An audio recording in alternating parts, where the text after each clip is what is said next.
Dans le cadre de la causerie, l'émission d'avant-match de Radio Diagonale consacrée cette semaine à la rencontre de Ligue 1 entre Monaco et Marseille, nous vous proposons sur notre chaîne YouTube l'intégralité de l'entretien avec Romain Pelli, supporter de l'OM, mais aussi éducateur jeune et analyste vidéo. Un entretien au cours duquel sera évoqué l'Olympique de Marseille, son jeu, ses options tactiques et ce qui pourrait attendre l'AS Monaco face à cette équipe phocéenne. Bonne écoute à tous. Merci donc Romain. D'abord éventuellement si tu souhaites un petit peu présenter ce que ton activité, c'est-à-dire que donc tu es sur Twitter, c'est Romain Pelli, c'est ton nom pseudonyme Twitter et tu es analyste sur le football et plus particulièrement sur l'Olympique de Marseille qui en plus est ton club de cœur, je suppose. Oui, c'est ça. Alors, juste une petite correction, je ne suis pas encore analyste, puisqu'analyste vidéo, c'est un métier. Mhm. Actuellement, je suis plutôt éducateur en formation avec la Fédération française de football. Donc, je suis positionné sur une équipe U11 Mhm. ainsi qu'une équipe U17 en Ouais. tant qu'adjoint. Et effectivement, je touche à l'analyse vidéo avec la Nationale 3, Mhm. ancienne CFA2 de l'AS Gémenos, un club pas loin de Marseille. Ouais. Donc tout ce que j'apprends au quotidien, en fait, aux côtés de personnes dans mon club, en formation, etc., je m'en sers pour mon compte Twitter et alimenter un peu les matchs de l'Olympique de Marseille, qui est mon club de cœur, en effet. Donc voilà, ça plaît aux gens, ça intéresse surtout les gens, donc j'ai essayé de continuer. Et voilà, tout C'est vrai que simplement. c'est quand même un domaine ou un champ qui est de plus en plus en vogue, notamment porté par entre guillemets, des personnalités comme Flo Tonuti ou Raphaël Cosmidis qui ont un petit Oui, peu popularisé la chose, même avec Canal+, quand ils étaient dans l'émission Data Room. C'est vrai que c'est quelque chose Dataroom, oui. qui est en vogue hein, aujourd'hui maintenant, beaucoup plus hein, qu'avant. C'est-à-dire que l'outil de la vidéo, en effet, ça s'est propagé. On a eu des mecs très bons comme Florian Tonucci ou Raphaël Cosmidis qui se sont servis aussi d'Internet pour propager leurs travaux, Mhm. qui sont très bons d'ailleurs, je tiens à le préciser, mais concernant le domaine professionnel du football, l'analyse vidéo est en train de se développer, puisque c'est un outil très efficace, voire je dirais indispensable au coach. Et dans une équipe première, le coach, logiquement, n'a pas le temps de s'occuper et du coaching et de l'analyse vidéo. C'est pour ça que de plus en plus, les clubs demandent des Mhm. analystes vidéo pour justement que l'entraîneur délègue ce travail à celui-ci, quoi. C'est vrai que je sais pas comment c'est organisé au niveau de cette structure-là, si elle est organisée du côté de l'Olympique de Marseille, ils ont certainement des choses, mais Oui, je sais que moi, c'est très organisé, je voilà, peux en vous ce le qui nous confirmer. concerne, voilà, à Monaco, c'est la même chose depuis quelques années. C'est vrai qu'il y a environ une douzaine une cellule qui consacre uniquement à l'analyse vidéo en termes de Oui, statistiques, de data. Il y a à peu près une oui, douzaine de personnes qui y travaillent, donc c'est assez colossal aussi. De moins en moins de choses sont laissées au hasard mm, dans ce domaine-là. Hein. Ça paraît, ouais, c'est un petit peu, entre guillemets, l'avenir pour les coachs hein, et pour l'avenir tout, du football tout passe un à petit peu fait. par là. Tout à fait, c'est l'avenir et le présent même, parce que en fait, le but de l'analyse vidéo, c'est d'être le moins surpris par l'adversaire Mm. le jour du match. Ouais. C'est-à-dire, logiquement, un analyste vidéo va visionner les 5 derniers matchs de l'équipe et va faire un rapport général et va extraire les domaines importants, les lacunes principales du rival, là où le rival va être le plus dangereux, etc. Les joueurs clés.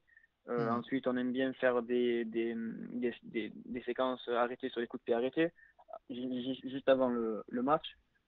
Voilà, le but principal, c'est d'être le moins surpris par l'adversaire le jour du match, quoi. Alors justement, parce que tu parles de surprise, à quoi est-ce qu'on peut s'attendre pour ce Monaco-Marseille du côté de l'OM en termes de jeu notamment? Qu'est-ce que Rudy Garcia a essayé de mettre en place depuis le début de saison? Alors moi déjà, concernant bon, Monaco, j'ai regardé le match contre Metz. Mm. Voilà, avec tout le temps ces deux pointes, ces ailiers qui rentrent pas mal dans l'axe, des latéraux très hauts, etc. Et un double pivot assez intéressant avec Fabinho et Moutinho. Et concernant l'OM, alors je me suis interrogé hier sur les animations probables, parce que j'ai même parlé Mhm. d'animation et pas de système. En prenant compte aussi du dernier quart d'heure de l'OM contre Domzale en Europa League, Oui. on a vu Rudy Garcia mettre en place une défense à 3 centraux Mhm. qui, à mon goût, était très intéressante. Pourquoi? Parce que cette défense à 3, si elle est bien organisée, si elle est bien travaillée en amont, je précise, sert davantage sur le plan défensif, c'est-à-dire à couvrir les déplacements, couvrir le joueur qui va sortir sur l'attaquant adverse qui va décrocher, anticiper la profondeur, et ça va être utile Mhm. face à des joueurs comme Mbappé ou Jakabi. Mbappé, on ne sait pas s'il va jouer encore, mais Jakabi, c'est à peu près un peu comment dire, je dirais un Un registre, profil un peu, ouais. Mm. voilà, un attaquant qui prend beaucoup la profondeur qu'il faut gérer. On a les décrochages de Falcao à gérer, et pour gérer ces décrochages-là aussi, il faut deux centraux derrière pour garder toujours une Mm. égalité, voire une Ouais. supériorité numérique derrière. Mm. Et c'est intéressant en phase offensive aussi, c'est pour ressortir le ballon plus proprement, c'est-à-dire avoir un joueur de plus derrière la première ligne de pression, et qui, à mon avis, ça sert comment dire, pour amorcer plus facilement une attaque. Alors, Voilà. si je ne Oui, m'abuse, c'est quelque chose que Rudy Garcia avait déjà tenté à son arrivée à Marseille l'hiver dernier. Notamment, en plus, il avait pas oui, eu de chance parce qu'il était tombé très vite contre Monaco par rapport au voilà. calendrier. Et je crois que Louis II, il avait déjà tenté une défense à 5 avec Ouais, Alessandrini, un petit peu dans un rôle un petit c'est peu ça. étrange pour lui, mais il avait déjà tenté ça, non? Ouais. Oui, oui. Alors, à sa décharge, comme vous l'avez dit, il venait d'arriver, Mhm. c'était tout chaud, quoi. Il venait d'arriver sur le banc marseillais. Il a mis en effet sa défense à 3. Donc, à mon avis, il a voulu un peu refaire un peu le match contre le PSG, où malgré nos 0 tirs, on a réussi à arracher un point au parc, ce qui n'était pas arrivé depuis longtemps. Donc il a voulu remettre ça en place. Le problème, c'est Alessandrini, il me semble, qui sort très rapidement puisqu'il était complètement dépassé, notamment par Bernardo Silva. Ça n'avait pas marché. Ça n'avait vraiment pas marché. C'était une limite, c'était une catastrophe, quoi. Ouais. Donc voilà. Mais là, ce qui me fait, comment dire, ce qui me donne envie de revoir cette défense à 3 dimanche, c'est la préparation. Parce que je pense que Garcia a travaillé en amont cette défense à 3 depuis pas mal de temps. Notamment, on l'a vu le dernier quart d'heure. À mon avis, la rentrée de Doria, elle est pas. C'est pas quelque chose d'anodin, quoi. Parce que euh, on a. Je dirais que c'est peut-être un test, par Mhm. exemple, parce qu'on a vu que les Slovènes ont fini à deux attaquants centraux. Ouais. Donc, à mon avis, peut-être qu'il s'est dit on va essayer ça, et ça a marché. Donc, parce que je rappelle que avec l'entrée de Doria, l'OM met un but et on en encaisse zéro. Ouais. Et Voilà. Donc, c'est ce qui me donne envie de revoir cette défense Mm. à 3. Il Voilà. a profité de ce match retour contre Domzal justement pour faire des essais en plus, quoi. Il pouvait se permettre Ouais, avec le score, hein. il pouvait se permettre, et voilà. Peut-être il s'est esquissé une petite animation défensive pour voir ce que ça a donné dans un match de haut niveau. Voilà. Mais je pense que en tout cas, s'il tente cette défense à trois centraux dimanche, ça veut dire que ça a été travaillé. Et à Donc, mon avis, mm. on ne retrouvera pas les mêmes autant de défauts qu'au match à Louis II de l'année dernière. Donc si on part déjà par exemple sur un possible 11 de départ, avec Mhm. évidemment Mandanda, on pourrait donc avoir une défense à 3 qui serait de Sertic, Rolando et Doria. Donc ce serait a priori C'est ça. peut-être éventuellement une tendance avec Sakai sur le côté droit qui en plus est bon depuis le début de saison. Et alors à gauche, ça pourrait se jouer entre Evra et Amavi. C'est ça, c'est ce que j'ai mis Ouais. sur ma photo que j'ai publiée. Alors, Evra, ma vie. Euh, alors, Evra, dans une défense à 3, on connaît ses qualités. Et puis, ça reste un joueur d'expérience, un joueur que je dirais ça fait du bien d'avoir sur un terrain. Et à ma vie, en même temps, c'est la jeunesse, ça va vite. Mhm. C'est bon offensivement, etc. Donc franchement, j'hésite, même moi j'hésite entre les deux, quoi, hein. Je ne connais pas du tout les choses de Garcia pour dimanche. Après, concernant le milieu de terrain, si tu veux en Ouais. venir là, bon, il y a Gustavo qui va être présent, ça c'est une certitude. Mm. C'est presque la recrue phare, hein, de cette Euh, année de l'OM, presque. Oui, d'ailleurs, il fait énormément de bien, autant sur le plan défensif, à la récupération, que dans l'utilisation du ballon. très bonne recrue. Et ensuite, je vois plutôt Zambo Anguissa à ses côtés. Encore une fois, c'est la compo qui a fini dimanche. Hein. C'est la Ouais. compo qui a fini dimanche contre Damzadeh. Euh, pardon. Zambo Anguissa Gustavo, ce sera peut-être le double pivot mis en place pour gérer les déplacements de Lemar et de Ronnie Lopez, si ce sont ces joueurs-là qui sont alignés dimanche par Mhm. Jardim. Oui, il y a des fortes chances, oui. Voilà, donc là, à mon avis, on retrouve une certaine cohérence, puisque sur les ailes, on retrouve Evra, Amavi et Sakai aux deux latéraux, Georget et Sidibé. Là encore, on retrouve une certaine forme de cohérence sur le plan défensif. Mm. Voilà. Presque Donc, une volonté d'aller jouer un peu en contre-1 presque contre ces joueurs-là, hein, d'opposer ouais, presque les c'est deux ça. latéraux. Hein. Opposer densifier l'axe, parce qu'on aura Thauvin et Sanson aussi qui sont énormément très efficaces dans le repli défensif pour gérer le double pivot Fabinho ou Tielemans. Je ne sais pas qui va jouer en fonction A priori, oui, ce sera des plutôt choix, quoi. Fabinho Moutinho au niveau de la paire du milieu de terrain. Voilà, donc voilà Fabinho Moutinho. Donc Thauvin et Sanson s'en occuperont dans une animation euh, similaire.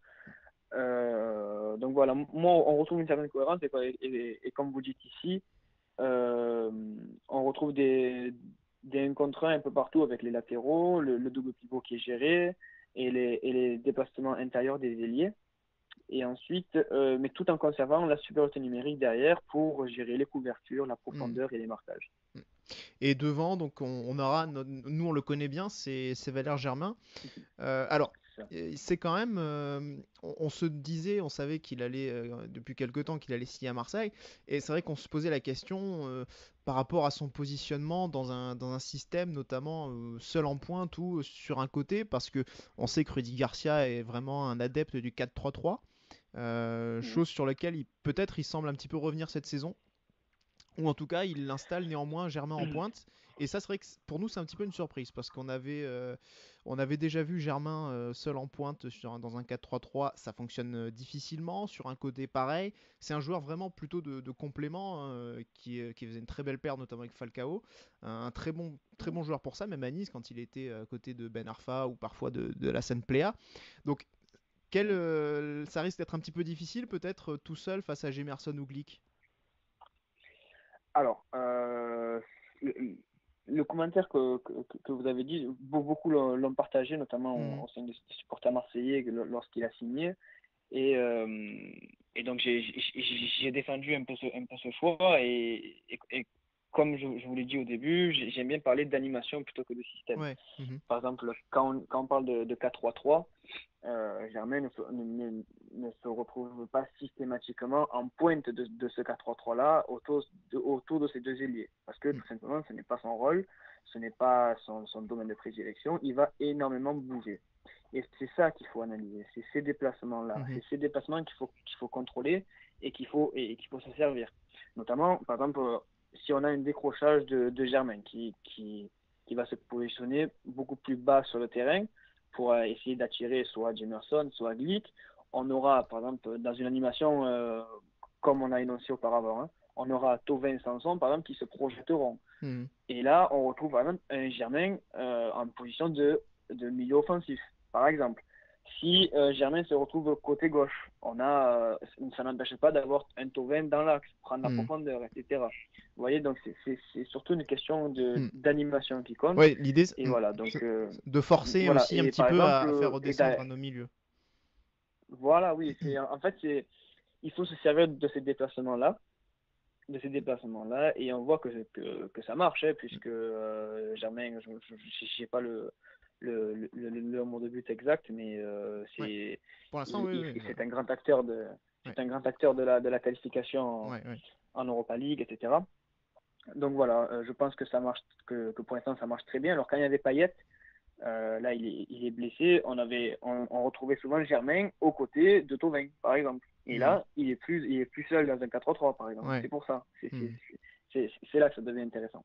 Ouais. Et justement, alors effectivement, comme tu l'as souligné, c'est que Germain est un grand acteur de votre qualification en Europa League, puisque déjà on se rappelle de son triplé face à Ostende. Là, c'est un doublé face à Domzal lors du match retour. Donc oui, Et une passe décisive. et une passe décisive aussi, effectivement. Donc à notre grand regret, hein, nous, on va pas se mentir, parce qu'on Oui, on aurait bien voulu le garder un peu et on va plus. pas se mentir qu'on aborde plus sereinement le match avec Germain sous nos couleurs que sous les vôtres. Hein. Ouais. Et Voilà. est-ce que Valère Germain aujourd'hui, par exemple, ça peut vraiment être une solution viable sur toute la saison. Parce que, alors, sans rentrer forcément dans les questions de mercato, mais c'est vrai qu'on entend beaucoup parler de renforcer l'attaque avec un attaquant supplémentaire.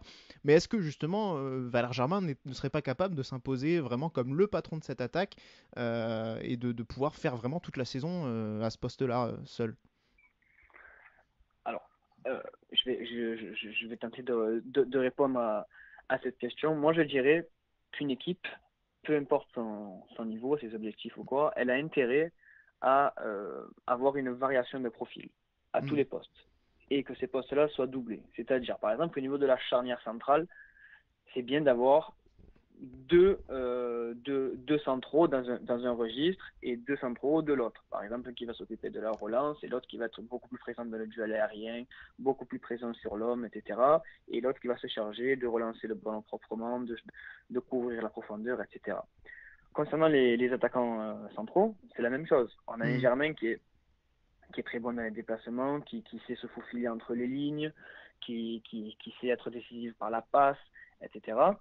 Et en même temps, cet OM-là a besoin aussi d'un attaquant d'un profil différent de celui Hmm. de Valère Germain. Par exemple, un attaquant qui va plutôt être à l'aise dos au but, en pointe d'un vrai 4-3-3 autour des ailiers, prêt à apporter de la présence dans la surface de réparation au niveau du duel aérien, etc. Voilà, c'est une question de profil. Alors, Actuellement, si vous voulez ouais. des attaquants qui soient bons dans la surface, on a deux super profils, on a Cario et Lassina Traoré. On vous les file.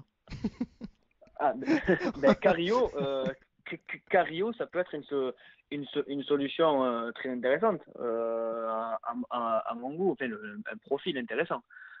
Bon de la tête, etc. Un profil différent de Germain. Voilà. Après, c'est pas parce il a pas fait des saisons extraordinaires à Monaco que c'est pas un bon joueur. Peut-être que moi, en fait, je pars du principe quand on évoque le mercato, les joueurs, etc., que les joueurs qui évoluent à ce niveau-là, qui sont évoqués dans de grands clubs comme celui de l'OM, de Monaco, etc., ces joueurs-là, ils ont quelque chose, puisqu'ils sont arrivés à ce niveau-là. Ils ont un truc en plus que les autres n'ont pas. Hmm. Donc, si ce joueur-là est fou dans une équipe, par exemple Cario, on peut parler d'un petit échec à Monaco, il me Ouais. semble. Hmm. Euh, il faut dire pourquoi il n'est pas arrivé. Alors, moi je pense pertinemment que c'est une question d'animation. Peut-être qu'il s'y est passé, etc. Et le meilleur exemple de ce que j'énonce là, c'est la saison de l'OM sous Bielsa. On retrouve un Jérémy Morel en défense centrale, par exemple, qui a fait une saison plus que correcte, alors qu'il sortait d'une saison assez délicate Hmm. l'année précédente. C'est une question de projet de jeu, d'animation, pour que le joueur se sente à l'aise dedans et brille. Hmm. Voilà. Hmm. Par exemple, Payet qui a été replacé dans l'axe ou quoi, qui a eu beaucoup plus de ballons du fait d'un projet de jeu beaucoup plus euh, euh, cohérent et adéquat à ses qualités. Hmm. Ouais. Donc Voilà. comme tu l'as dit, donc il y a encore peut-être des profils à aller chercher du côté de Marseille, que ce soit en défense ou notamment devant, des profils différents. Voilà, ce serait peut-être un petit peu les quelques manques qu'on pourrait encore cibler du côté de l'OM cette saison pour l'instant. Oui, oui, voilà, parce qu'une équipe, je l'avais dit aussi sur un de mes tweets en début de mercato, elle doit varier les profils au plus de postes possible, quoi. C'est-à-dire au niveau des ailiers, au niveau de l'attaquant. Pourquoi? Parce que on doit donner à l'entraîneur le plus d'outils possible, le plus de solutions possibles pour qu'il puisse lui-même s'adapter au rival du week-end ou du jeudi, parce qu'on n'a pas ligue maintenant. Et il doit pouvoir aussi pouvoir créer un effet de surprise. par exemple, là, dimanche, vous nous attendez, Ouais. voilà. Eh ben, nous, on doit être capable de changer cette animation au cours d'une semaine, grâce Mhm. à notre équipe très variée. Mhm. Voilà, c'est ça, à mon avis, le but, l'objectif premier de Mercato réussi. Si l'effectif de l'OM en restait là, si ça bougeait pas trop, qu'est-ce que peut espérer, qu'est-ce que même doit viser Marseille cette saison? Le podium directement, presque la deuxième place déjà, ou il faut un peu, où on est plus mesuré du côté du staff? Euh, je, je- Si on s'en tire au, à ce que dit le staff, notamment Roger Garcia, c'est de faire mieux que l'année dernière. Donc ils se sont un peu avancés sur les objectifs, mieux que l'année dernière, ça veut dire quatrième, Mhm. voire la même place. Avec l'effectif actuel, bon, il s'est considérablement renforcé, mais c'est vrai qu'on a quand même des manques de profil dans cette équipe. C'est pour ça qu'on est tous attentifs jusqu'au 31, quoi. Mhm. Voilà. Et concernant l'objectif, je vais pas trop m'avancer dessus encore. Voilà. Voilà. Et donc, juste pour conclure, alors on se doute bien, il y aura pas de 4-1 ou de 4-0 comme la saison dernière, hein. Même nous, on n'y croit pas trop. Mais si Alors, je touche jamais du il bois, fallait, hein. ah. Voilà. Si jamais il fallait faire un prono, est-ce que tu vois, quel résultat tu verrais peut-être demain soir? Euh, les pronostics. Alors, non, franchement, là, j'en ai vraiment aucune idée. Je préfère même pas m'avancer par peur des moqueries si je dis quelque chose Ah, de alors totalement ça veut faux. dire que tu vois Marseille Ouais. gagner? Ben, je les vois en tout cas faire un match solide. Hmm. Un match solide, et je l'espère beaucoup plus solide que celui de l'année dernière, quoi. Hmm. Ouais, en Voilà. tout cas, je pense que Ensuite, ça va être un beau match à voir, j'espère, en tout cas, au moins. ça va être une belle opposition, en effet. Ouais, et on espère voir l'OM sortir vainqueur quand même. Ouais. Moi non, mais Voilà, je comprends. Voilà, mais c'est effectivement, sûr. non, mais voilà, ça sera surtout aussi l'occasion d'être un beau test pour les deux équipes parce que Marseille, c'est sa Ouais, c'est clair. première vraie opposition dans la saison pour nous aussi. Donc voilà, ça va aussi donner Mm. quelques indicateurs sur la saison à venir et sur ce dont seront Ouais. capables ces deux équipes au fil de la saison. Merci beaucoup, Voilà. Romain. Ben, Donc, merci à vous. je rappelle juste ton Twitter, c'est Romain Pelli. Donc, pour ceux qui aiment le jeu, qui aiment la tactique, ben, n'hésitez pas à le suivre. Voilà. Merci, Romain. Merci beaucoup. Au Merci à revoir. vous. Au revoir. Au revoir.